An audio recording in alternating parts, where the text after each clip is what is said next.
Ladies and gentlemen, good day and welcome to the Q4 and FY25 earnings conference call of JindalSteel&Power Limited, hosted by JM Financial. As a reminder, all participant lines will be in the listen-only mode and there will be an opportunity for you to ask questions after the presentation concludes. Should you need assistance during the conference call, please signal an operator by pressing the star, then 0 on your touchtone phone. I now hand the conference over to Mr. Ashutosh Somani from JM Financial. Thank you and over to you, sir. Thanks, operator, and welcome everyone to the call. I'll first thank JindalSteel&Power for giving JM Financial the opportunity to host today's call. Without much ado, I'll hand over the call to Mr. Vishal Chandak, Head Investor Relations, JindalSteel&Power, to introduce the management. Over to you, Vishal.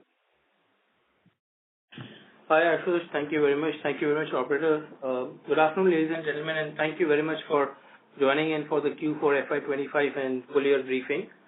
We have the senior management of JSP today for the briefing, starting with Mr. Sabyasachi, our whole-time director, Mr. Pankaj Malan, our CEO, Angle Business, our CFO, Mr. Mayim Gupta, and Chief Marketing Officer, Mr. Pradhan. So without much ado, I'll hand over the call to our CFO, sir, for his opening remarks. Over to you, sir.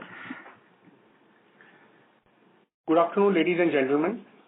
I welcome you all to the Q4 and full year financial year 25 earnings briefing of JSP. India crude steel production grew 5% to 152 million ton in FY25 and demand grew 12% also to 152 million ton. Chinese steel demand continues to weaken. As a result, exports from China continued at elevated levels, impacting prices globally. China's share of imports in India also remained high during the year. India remained a net importer of steel in FY25 for second year in a row, with 4.3 million tons of net imports. Several countries, including Korea, Vietnam, US, etc., have imposed additional tariffs on Chinese steel imports to provide a level playing field to their domestic industry. Government of India has introduced a 12% safeguard duty for 200 days on select steel imports, aiming to maintain a level playing field amidst rising global inflows. This should help curb some inflows of cheap steel, but the duty is not good enough compared to other geographies. During the quarter, domestic HRC and TMT prices saw mixed movement, with HRC prices rising marginally on a quarter-on-quarter basis in anticipation of safeguard duty, which eventually was brought into effect on 21st April. TMT prices, however, corrected marginally after a healthy rise during third quarter. Coming to our JSP highlights. JSP reported the highest production and sales in financial year 25.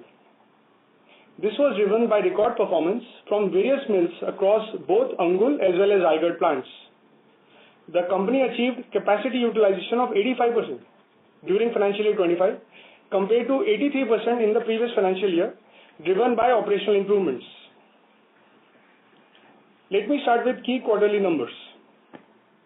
Production grew during quarter 4, 6% quarter on quarter to 2.11 million ton due to higher capacity utilization, which increased from 83% in Q3 FY25 to 88% in Q4 FY25. Sales volume at 2.13 million ton was up 12% quarter on quarter, supported by higher production as well as inventory liquidation. Consolidated gross revenues grew 13% quarter on quarter to rupees 15,525 crore, largely driven by volume growth. We had guided for a savings of $10 per ton for our Q4 coking coal consumption. Our actual cost for coal has reduced by $11 per ton. Iron ore has remained flattish sequentially. During the quarter, there were one-offs of rupees 231 crore rupees as well, due to items which are not recurring in nature and are one-time as a result of detailed review of our balance sheet for past years.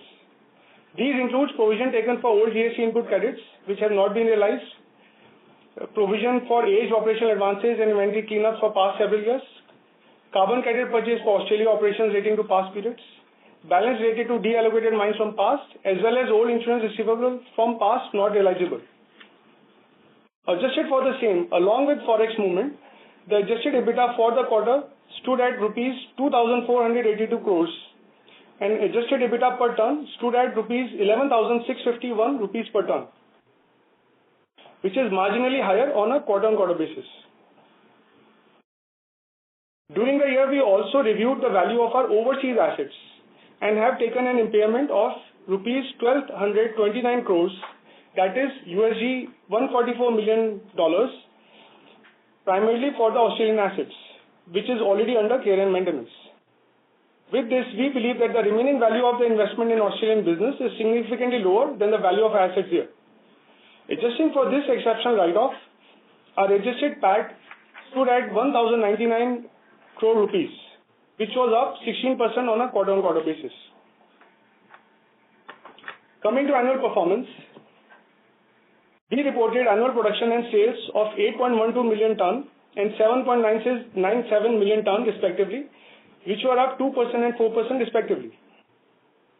Consolidated gross revenues for the year stood up at 58,044 crores, largely driven by volume growth and offset by a reduction in blended ASP by 4%. Consolidated adjusted EBITDA, adjusted for both forex and one-time write-offs discussed earlier, stood at rupees 9,570 crores. This translates to EBITDA per ton of INR 12,008 rupees per ton. The company implemented several initiatives to bring down the net working capital by rupees 3,146 crores during the year and rupees 2,701 crore during quarter 4. This has resulted in reduction in net debt to EBITDA sequentially from 1.40 last quarter to 1.26 this quarter, despite spending rupees 2,312 crores on the capex during the quarter. Total capex for financial year 25 was rupees 10,607 crores. Depreciation remained at rupees 2,760 crore rupees. Again, as highlighted earlier, adjusting for the one-offs and exceptional expense, net of provisioning, our adjusted PAT stood at rupees 4,248 crores.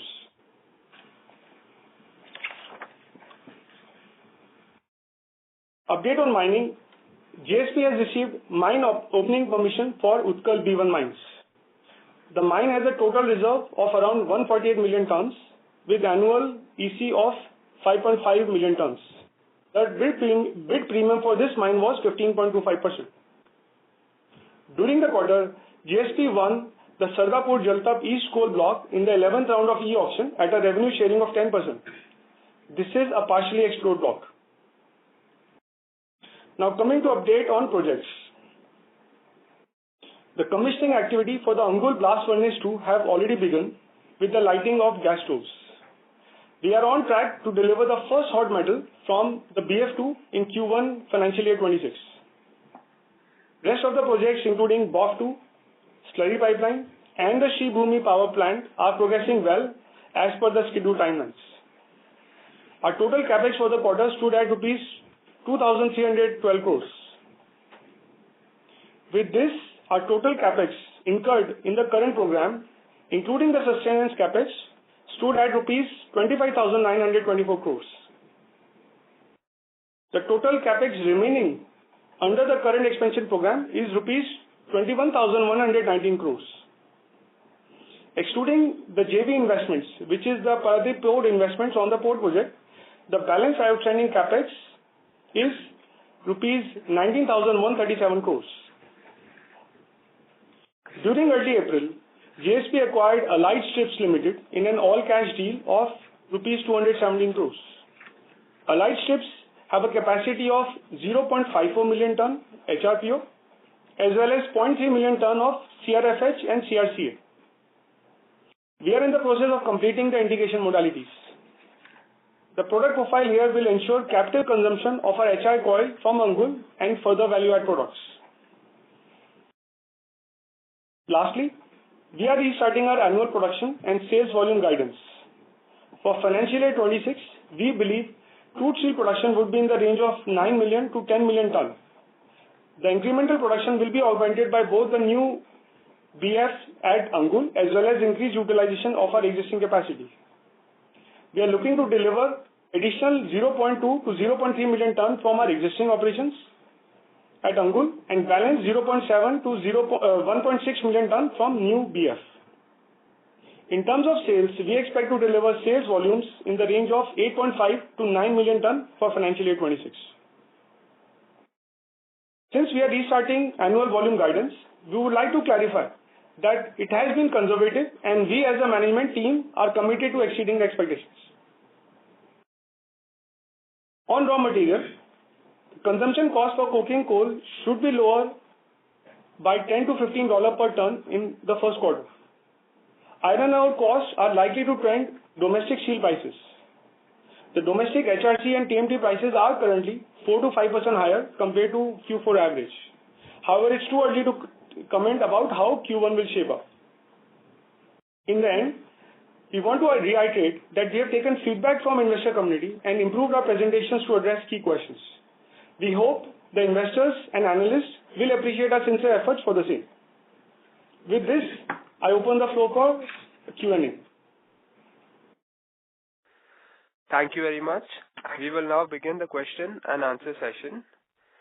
Anyone who wishes to ask a question may press star and 1 on their touchtone telephone. If you wish to withdraw yourself from the question queue, you may press star and 2. Participants are requested to use handset while asking a question. Ladies and gentlemen, we will wait for a moment while the question queue assembles.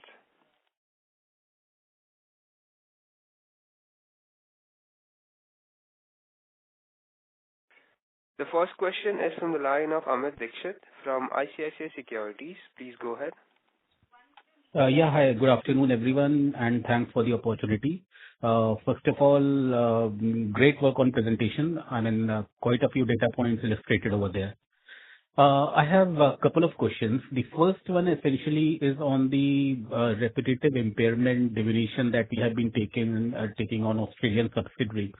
Now, if I look at the utility of this Australian subsidiary, over last 10 years, it has practically done nothing. And it's like salami slicing every time that we take little bit of diminution. Still around 5,000 odd crores of investment is left. So I just wanted to understand the future of this. Will we ever get coal from here? It is under care and maintenance. What is the thought process on this subsidiary? Why don't we get out of it? Once and for all, take whatever provision is required. Amit, thanks for the question. Look, as you rightly said, the Australian mines are under care and maintenance. We have done an annual valuation exercise by independent valuers, and hence this new impairment has been recommended. The remaining value there is fully supported by underlying asset value, and we are carrying forward a value of approximately 150 million right now, USD. And for future, we are currently evaluating various options and will update the investor community at an appropriate time. Sir, my point is that, whenever we took any impairment, it was always fully supported by the assets, but that particular goalpost has been a moving one. So that's why I asked the question.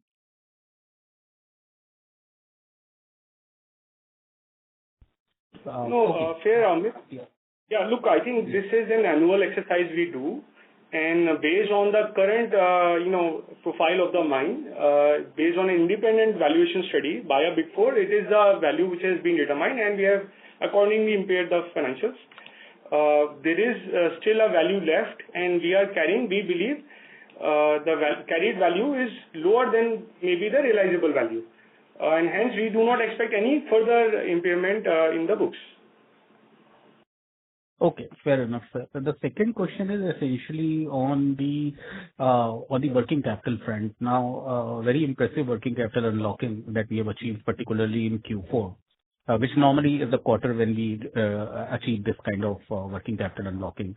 Now, just wanted to understand broadly the initiatives that we have taken, whether the impact of such initiatives would also be visible in the coming quarter or the year.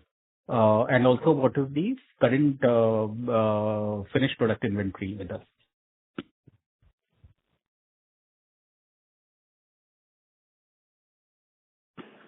So look, we have taken most of these efforts are sustainable in nature. We have relooked at our inventory norms and have a refreshed review of all our assets and liabilities which goes into working capital. Of course, given the nature of the business, as an example, during monsoons, you build up inventory. So those are seasonal adjustments, but on an overall long-term trend basis, this is the kind of a permanent improvement into the working capital. Number one. Number two, your question on finished goods. We are currently carrying roughly an inventory of 200 KT of finished goods inventory in our financial books. Okay, sir. Thank you very much and all the best. Thank you. The next question is from the line of Kamlesh Pagmar from Lotus Asset Managers. Please go ahead. Yeah, thanks for the opportunity, sir. Sir, one question on the part of this, which is mentioned in the note number 5 as well. So this is related to disposal of unappropriated inventory of shares under that ESOP, 57 odd lakh shares. So it is mentioned that you have got the approval from SEBI to dispose those shares by 31st May. So are we sure that it will be disposed by 31st May or further extension is likely from SEBI? Kamlesh, hi, this is Vishal here. Yeah. So we had applied for an extension and we have been granted an extension. The company is confident, as in not the company, I would say the trust has to dispose these shares and these would be as per the SEBI guidelines. We'll do that. Okay. So that would be in this month. The timeline is till May. It will be done in that time. Okay. Okay. And lastly, on the, a lot of appreciation for that guidance as well. But if I see the guidance, if I see in terms of production, your guidance on the higher side, it is 23% growth in terms of production, while on the sales side, it is not that significant. So what is the reason for that? So I would request our Angul CEO, Mr. Pankaj Malhan, to answer this. First of all, thanks for this question. We, just like Mayank mentioned, that we are sounding slightly conservative and we are confident of delivering more than what we are promising on the table. Look, company management would be striving to look into the right mix of the product portfolio to deliver the most out of there. So this is just a guidance, but we are committed to deliver more than this. No, I was talking more regarding the gap in sales volume and production volumes, not on the guidance part.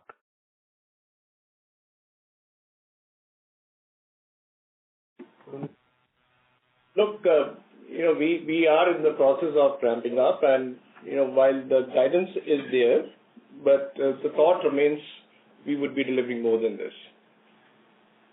Okay, thanks. And lastly, how much was the HRC sales volume in this quarter? In this quarter, it was over 350,000 tons. Okay, great. Thanks a lot. Thank you. The next question is from the line of Shubmangal Nevatia from Kotak Securities. Please go ahead. Yeah, good afternoon, everyone, and thanks for this chance. The first question is on the Utkal B1 coal block. So firstly, congratulations on getting the crucial mine approved. I just want to understand two things. One is, when do we expect mining to start? And in the past, we've kind of guided that in year one, we can ramp up very quickly to almost rated capacity. So just want to understand what could be the production, say this year and next year. And I mean, this is one of the mines which was one of the lowest bid, I think around 15% odd, if I remember correctly. So what would be the delivered price of coal from this mine to our plant? Thanks for this question. Yes, we have received all the approvals needed to start B1. Right now, we're in the process of opening this mine, and we are fully confident in H1 this financial year we'll open up this mine. And we are committed to deliver the EC limits of this mine in this financial year itself.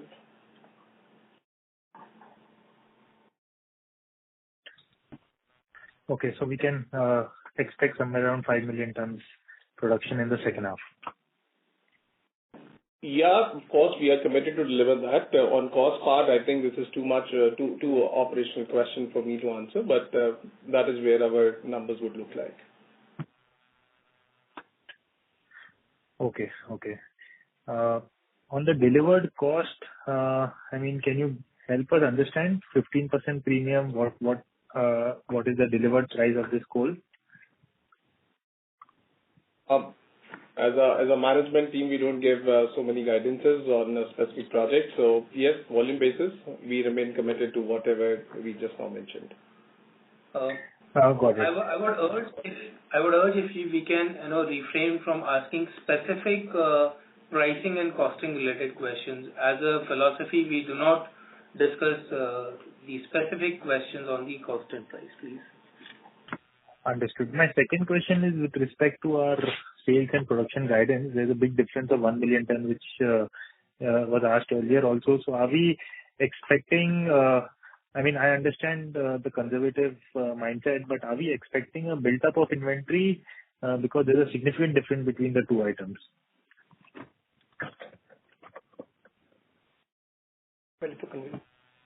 I agree.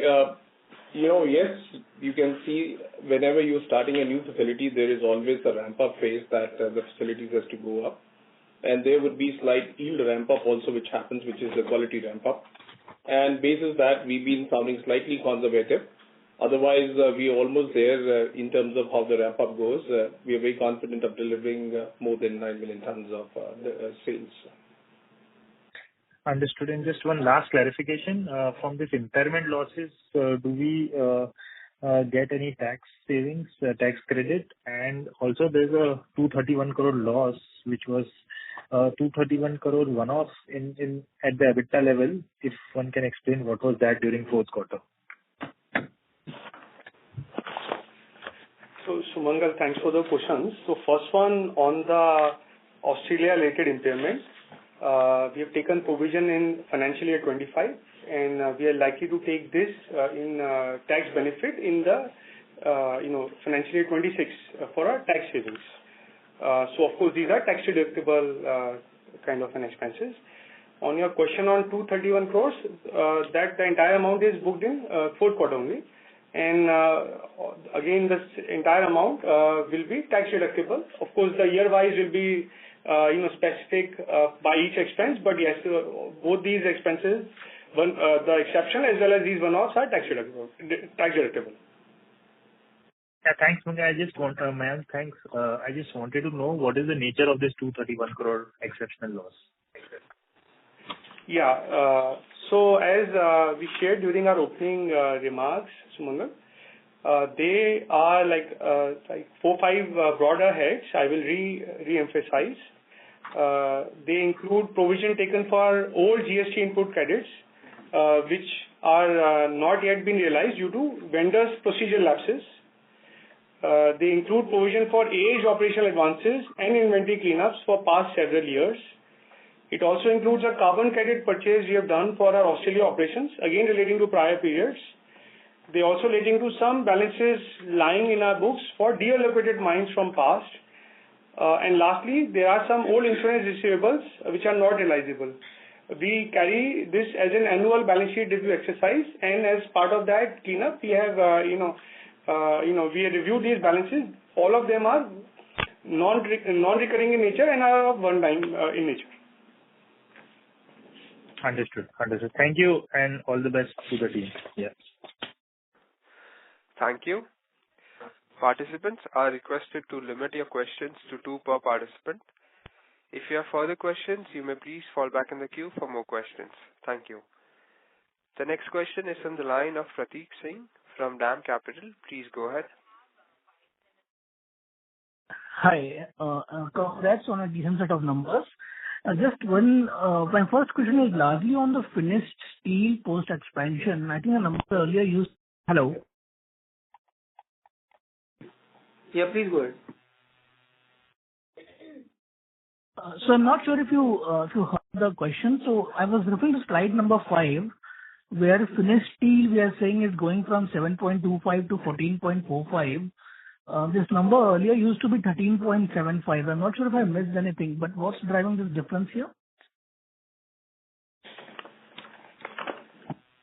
Pratik, this is Vishal here. If you look in the last quarter, from this number, the only thing which has changed is we have formalized the 500,000 ton which we had earlier talked about, the plate expansion, which we are revising in subsequent times. Okay. So that's the only difference. Previously, we had talked about a 0.5 million ton expansion on the plate mill that we are looking into revising in the coming time.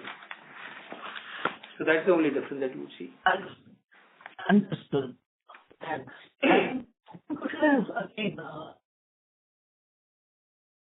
I'm sorry to interrupt. Mr. Pratik, you're not audible.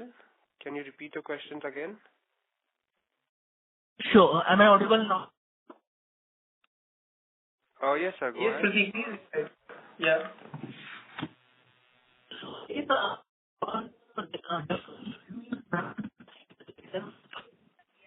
Sorry, Mr. Pratik, we can't hear you. Let me come back in the queue then. Thanks. Okay. We will move on to the next question. It's from the line of Raman KV from Sequent Investments. Please go ahead. Hello, sir. Can you hear me? Yes, sir. Loud and clear. Sir, I just have two questions mainly related to the industry. So recently, India has imposed 12% import duty for 200 days on Chinese steel export. But at the same time, the Chinese steel export prices have dropped from the second half to now around 12 to 13%. So what are the chances that the Chinese steel prices might still further drop, and that will impact that will cross out the 12% import duty, impacting the Indian steel players? Yes, so good afternoon, and thanks a lot for the question. So you are absolutely right. The Chinese prices have dropped post safeguard duty, and now hardly there is any margin left to, where if any further drop in Chinese prices will take place, then it will have an impact on the Indian prices. However, we are not seeing any further drop in Chinese prices in near future is expected, right? Because it's the other markets like European market and other markets are moving in the upward direction, and which will support the Chinese prices. Although they are not moving in that market, but then overall global market prices are not dropping in that level. So in that respect, we feel that current price levels will maintain in the coming quarter. So my understanding is there won't, with respect to the steel prices, there won't be any substantial decrease in FY26, and there will be a good chance of upward movement of prices, right? We are not providing any guidance for such a long for the entire year, but at least for the coming quarter, for the current quarter we are in, we are expecting the prices will remain at the current levels. Okay, sir. Sir, I actually joined the session a little late, but can you just give me a overview of industry dynamics with respect to what are the current global steel prices and what are the iron ore costs for the company for this, like the coming quarter, and what is the cost for coking coal prices? Raman, hi, this is Vishal here. For the industry discussion, we can discuss separately offline, because we have the entire senior management here and we would want to take all these strategic questions. As far as specific cost on iron ore and coal is concerned, we don't discuss specific costs. So for the industry discussion, we can take it offline. Okay. Thank you, sir. Thank you. The next question is from the line of Satyadeep Jain from Ambit Capital. Please go ahead. Hi, thank you. The first question, as a follow-up to the first question Amit asked on Australian write-downs. If I heard it correctly, in response you mentioned that there are various options being considered. Just wanted to understand what broadly the options you have on the table. Is one of the options also for promoter entity to take on these assets? What options broadly are you thinking of? Because these assets have not been generating much cash for many years.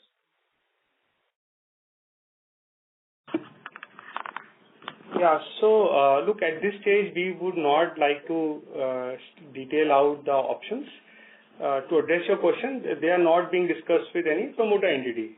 So whatever option will be with, with the, on an independent, external party only. So we are debating with this option, and we will provide an update at the right time. Okay, fair enough. The second question on the capex, additional capex you had announced last quarter pertaining to color-coated, galvanized plate, some cold rakes and all.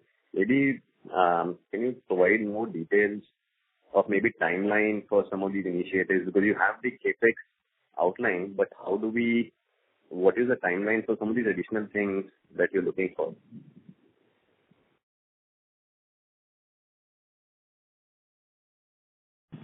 Yeah. So, look, this time, as we have shared 2 years ago in our capital allocation framework, we have provided annual, rolling forecast year-wise of our capex as well, which we have done.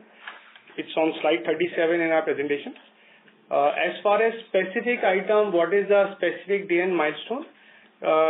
The benefits of each of these products will culminate between FY 27 and 28. 26, 27 and 28. And all the material projects for us as a management, the biggest focus right now is to get our BF2 and BOF2 out, which we have provided an update in the presentations.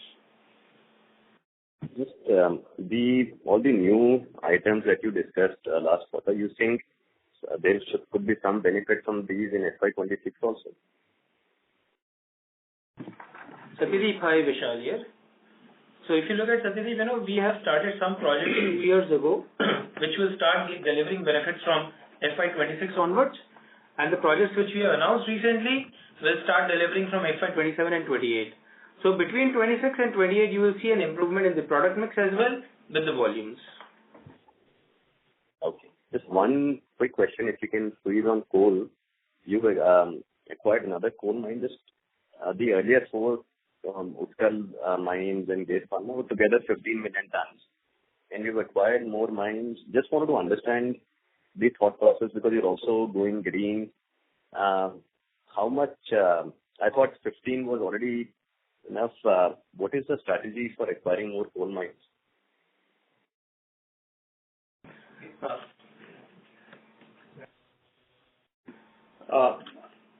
Satyadeep, if I was to take this question, while we've been maintaining that we got 3 mines and we're looking at some 13 to 15 million tons of mining coming out of these 3 mines. The fourth one, which we've just bagged, is, considering that we are coming up with a new DRI over there, which is almost 2 million tons. And correspondingly, we really want to go green and we really want to be on the coal gasification side. So we would be expanding our coal gasification side, the backend, upstream side, I should say. And that's the reason why we really wanted to secure our coal. And that remains the most important ingredient for making the syngas, which is used for steel making. Okay. Thank you for the clarification. Thank you. And wish you all the best. Thank you. The next question is from the line of Akshit Gupta from Oaklane Capital. Please go ahead. Hello. Thanks for giving me the opportunity. Am I audible? Yes, sir, you are. Please go ahead. Yeah. So I wanted to ask on gross margins. Like I saw on PPT, our Q-on-Q average selling price increased by 4%, and as you said, coal prices were down by around $10 per ton, and the iron ore also remained flattish. So I was seeing gross margins decreased by 300 basis. So any reason why it decreased? Yeah. So Akshit, first, I think the answer is our quarter-on-quarter volumes increased by 12%, and our EBITDA is increased by 16%, right? So I would say at the outset, there is a improvement in our, and an operating leverage appearing in the business. And I think the way you are looking at it, you should look at it with the the amounts do include these one-off 231 crore as we have shared. If you include that, then you will see these numbers, and you can connect with the IR team offline if there are any specific queries. Okay. And also on coking coal, so we are mostly backward integrating our thermal coal for the captive usage, but we are not much focusing on the coking coal for the captive use. So are we planning any inorganic or through auction based to acquire some mines for the captive consumption? Thanks, Akshit. The management remains, very bullish about looking for opportunities which come across the way in terms of looking for some coking coal mines. As we all know, coking coal availability of a very quality coking coal is very low in India. But let's see if some blocks comes up for auctions. We would be keen about them. Thank you. Move on to the next question. It's from the line of Pallav Agarwal from Antique Stock Broking. Please go ahead. Good afternoon. Sorry for the confusion. So I had a question on what percentage of a product mix would benefit from the safeguard duty. So a portion of flat products has been going up in the mix. So can we assume that most of that will benefit from the safeguard duty? Yeah, so the safeguard duty is only on the flat product. So, the flat product prices will remain stable because of the safeguard duty, which was under pressure previously before this quarter. Yeah, so after a proportion of flats has been increasing, so that should overall be beneficial for a blended NSR? Yes.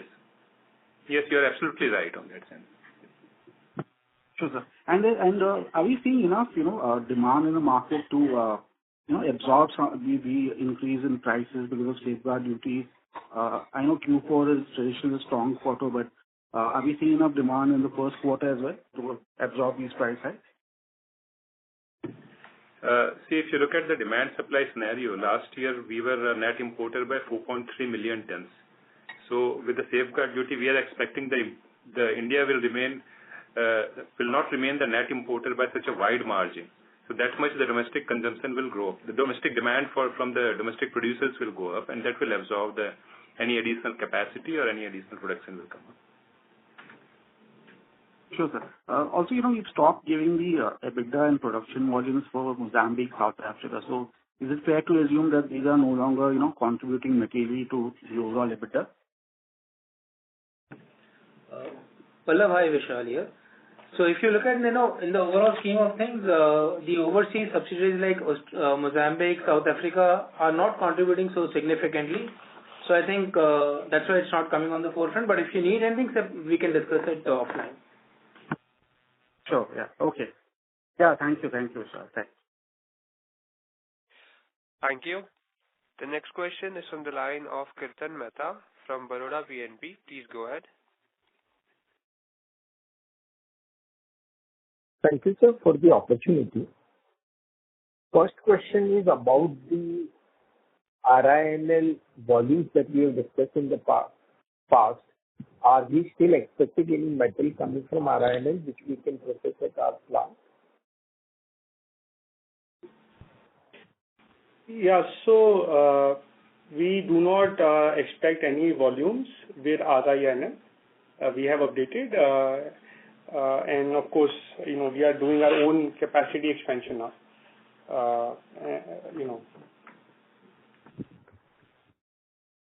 Sure. And the second question was about, could you share your revenue and capital acceptances and how they have changed over the last year?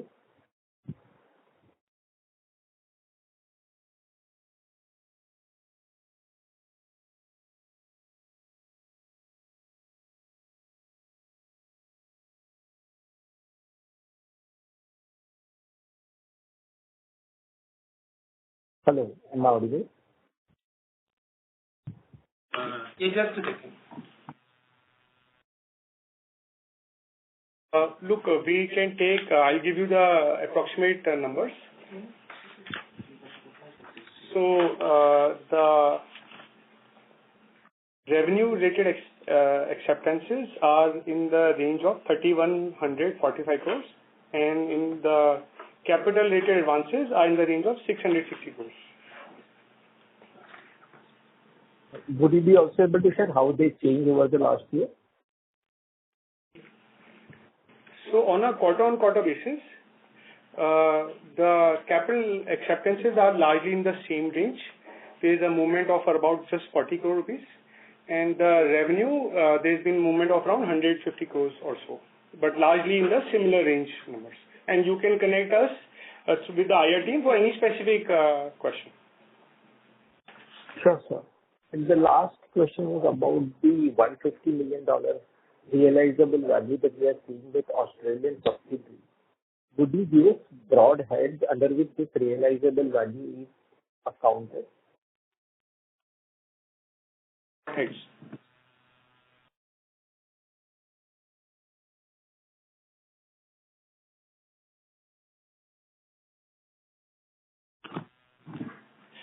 Yeah, so they are largely the fixed assets in nature and assessed independently through our independent valuer.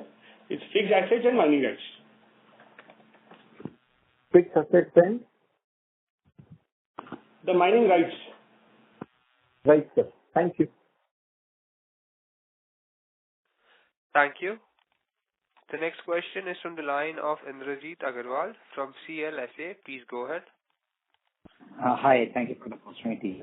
A couple of questions. First, can you help us with the pellet sales for the full year?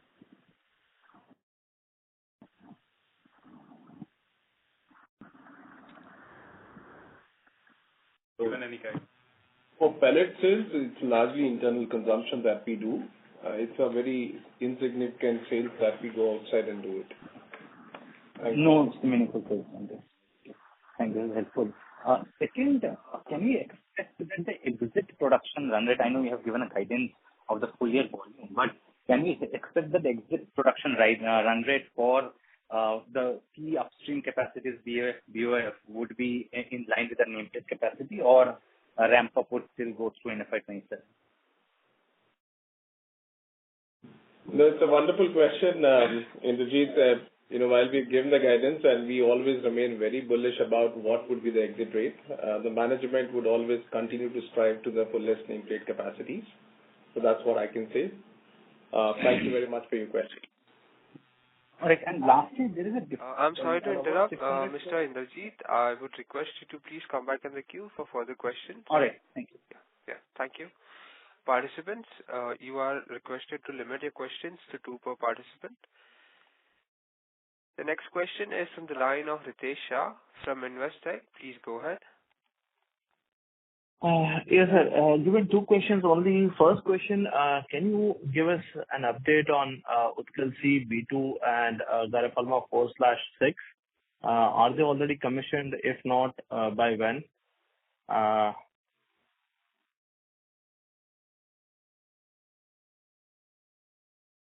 Hello?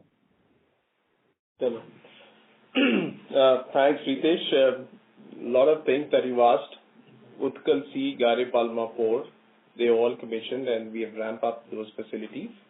Whereas I just mentioned a while back, Utkal B1, we have received all the approvals and we are in the process of opening up that mine. And we are very hopeful, the way, you earlier, fellow person asked that question, we remain bullish about mining to the capacity in this financial year. Sir, would it be possible for you to comment on the throughput? Is it like, are we hitting the rated ECs what we had earlier indicated, or there is more juice on cost savings that one can expect going forward? So Utkal C, we have already hit the EC rate in the last financial year itself. Utkal B1, which we are opening up now, we are very hopeful and confident of this. Gare Palma 4, we are again very hopeful about this. Sir, I could not understand Gare Palma, what you said. I'm just repeating. Gare Palma, we have already hit the EC run rate, and we are hopeful of repeating it in this financial year also. Perfect. And so my second question, I think in the presentation we have indicated with a project ROC of 18-20%. This is pertaining to annual 7,500 to 10,000 crores of capex. ROC of 20% looks quite steep. So just wanted to understand what is the underlying denominator and the numerator that we are looking at. Or if I have to put it the other way around, if one had to build this number around 47,000 crores of capex mentioned on slide number 37, again, the ask will be quite steep. So just trying to get a sense on how we arrive at this number of 18 to 20%.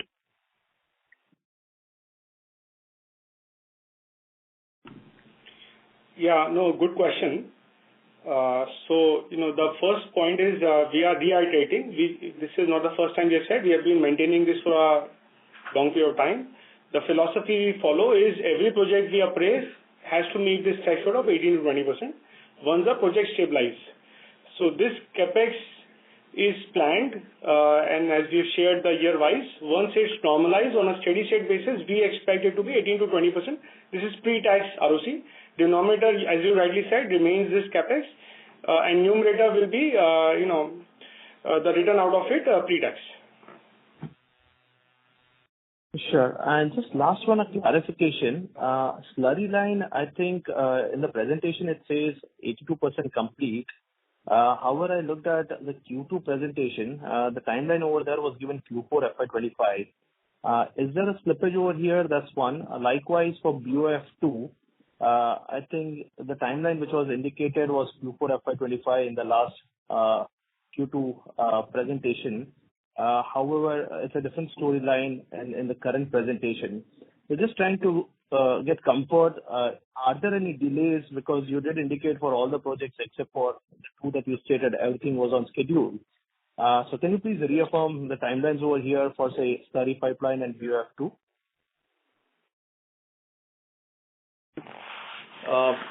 Thanks for your question. That's a wonderful question. Slurry pipeline, like we've been always giving our thoughts to that.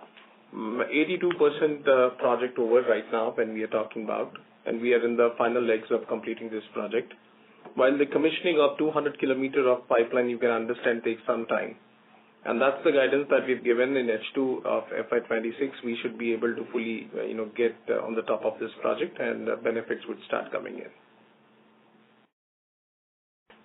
And so BOF2? And BOF2, of course, that project is progressing quite well. We have already, started the commissioning activities of this project, and we are very hopeful of seeing the day of the light in Q2 of this financial year. Thank you. The next question is from the line of Rajesh Majumdar from B&K Securities. Please go ahead. Yeah, good afternoon, sir. And again, thanks for a wonderful presentation this time. So, sir, I think you've already highlighted the fact that we will be having some lag between the production and the sales this year due to the ramp-up of the plant. Combined with this, we have liquidated inventory substantially at the end of March. So is it suffice to assume that the net debt will probably go up significantly this year and then probably fall in FY27? Maybe it will go to the higher end of our kind of 2x net debt to EBITDA before it falls again in FY27? That was the first question. Yeah, no, thank you for asking. I think this is an important area for us. As you can see from Q3, we were at 1.40 net debt to EBITDA, and we have really worked hard to get it down to 1.26 now. We are fully committed to keep it below 1.5 across all cycles. As you rightly said, yes, we are in the middle or towards the close of our capex cycle with a lot of these projects coming in. So yes, there will be a bit of a stretch, but we are remaining committed that we will remain under 1.5x. There's no point we will ever touch 2. And hopefully post this towards the end of financial year 26, we will start to see this, tapering down and numbers getting even much, much better. Right, that's useful. And secondly, sir, if you could give us a total comprehensive requirement of coal, including the coal gasification that we'll have from, say, FY27, and how much of it will be coming from our own mines on the thermal coal side? While this is a wonderful question, you're looking for a year ahead the guidance. We can only speak about FY26 as of now. Overall coal requirement is close to 10 to 11 million tons, and we remain committed to deliver everything out of our own mines. Thank you. Thank you. Thank you. The next question is from the line of Rahul Gupta from Morgan Stanley. Please go ahead. Hi, thank you for taking my questions. So two questions. First, continuing on the ROCE question discussed earlier. When you say stabilized business ROCE is of 18 to 20%, can you help us understand what kind of steel prices and raw material prices you take into account when you derive these numbers? Thank you. Rahul, look, nobody can forecast future steel and raw material prices. What the underlying assumption is, ceteris paribus on prices and raw materials. Sorry, I did not get you. Can you please repeat? Can you hear me, please? Yeah. So can you help me repeat? Look, we do not speculate for future steel prices or raw material prices, assuming they stay as is where they are, which is ceteris paribus. That's the baseline assumption for our ROCE guidance of 18 to 20% for all the incremental projects we are doing.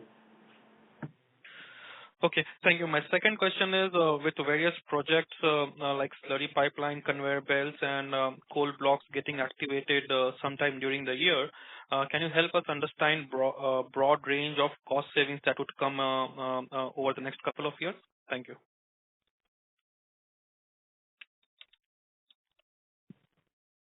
Yeah, so look, we will not be able to give specific numbers. We have already given the guidance on production and sales volume. What we can say that these projects are progressing well and likely benefits start to accrue from second half of this financial year. And all of our focus is to get production up and focus on value-added products as well as keep optimizing our costs. No, that's understandable. I'm asking specific from the cost savings view. Slurry pipeline, conveyor belts, and are already coming sometime during the year, right? And with you using captive coal through the year, what kind of internal estimates have you done on the cost savings? Any broad range would be fine. Thank you. Yeah, so look, we do not give any specific cost or EBITDA guidance. In fact, based on the feedback, we have started giving now production and sales volume guidance, and we would like to stick to that. Thank you. The next question is from the line of Rashi Chopra from Citigroup. Please go ahead. Thank you. Just one question again on the captive coal. How much captive coal did you get, thermal coal did you get in FY25? Even though you achieved the EC limit, but the actual amount of captive coal in the year?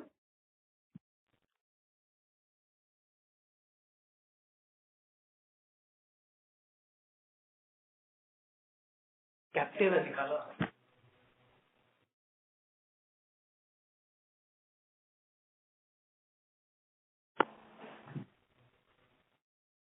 Good night. Hello, Rashi, thanks for your question. You wanted a specific number, so to be very specific on the numbers, we mined close to 7.5 million tons of thermal coal in FY25. All right, and you were expecting that to go to how much in FY26? Well, we don't want to give you a forward guidance, but with the B1 coming up, which I just stated, our volumes would be much higher. Understood. Thank you. Thank you. The next question is from the line of Amit Murarka from Axis Capital. Please go ahead.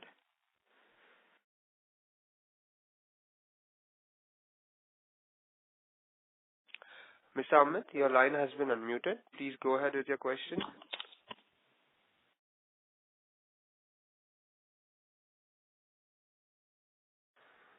As there is no response, we will move on to the next question. It's from the line of Somaya V from Avendus Spark. Please go ahead.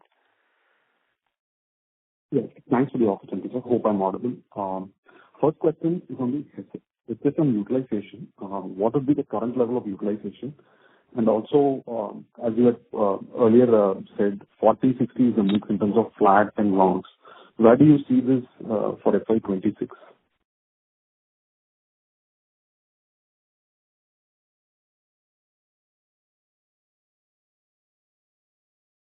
Hello?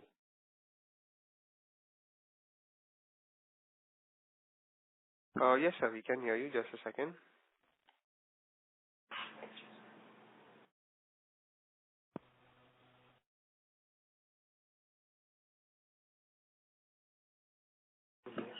Yeah. So, look, our current utilizations are in the range of 85%, as you have said.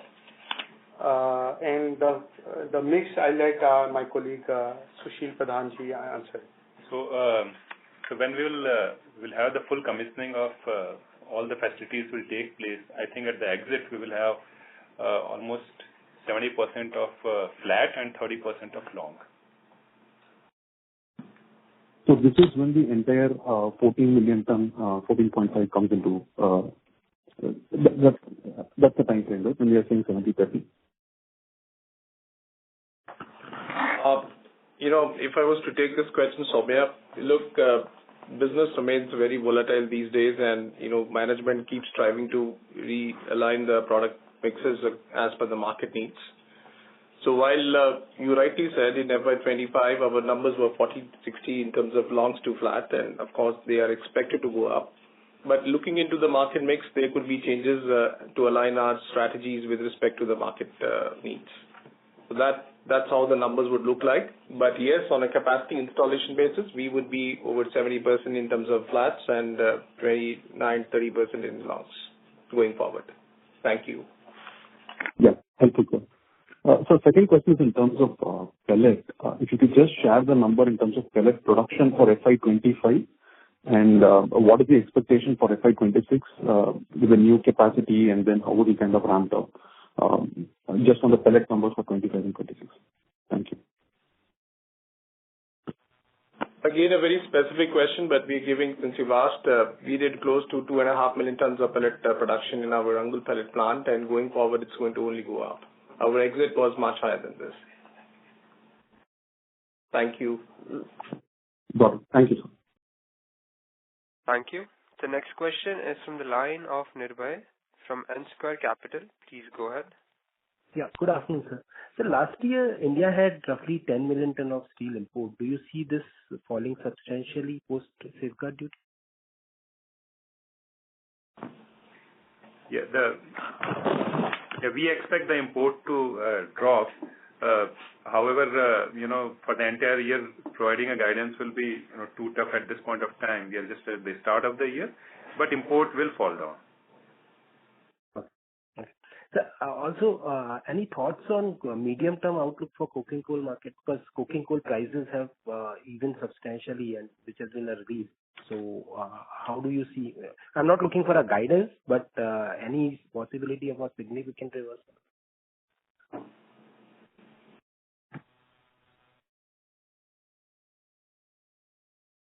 So look, as you said, we can't give a long-term guidance, but for Q1, I think we've already shared, we're expecting coking coal to be lower by $10 to $15 per ton. Fair. Thank you. Thank you.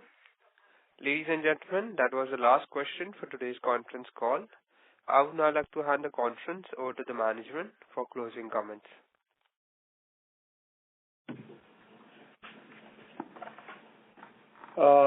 Financial year 26 will be exciting times for JSP, with several facilities commissioning, including BF, BOF, Shibumi Power Plant and other related plants, which will catapult Angul to one of the leading single-site production sites with a vision to become the largest single-site for steel manufacturing globally. Our investments are not limited to only capacity expansion, but encompass the entire value chain from mining, logistics, manufacturing and sustainability. This resonates with our philosophy of chasing value rather than chasing growth. We thank you for the trust reposed in the company and will continue to work in the best interest for all stakeholders. Thank you. Thank you. On behalf of JM Financial, that concludes this conference. Thank you for joining us, and you may now disconnect your lines. Thank you.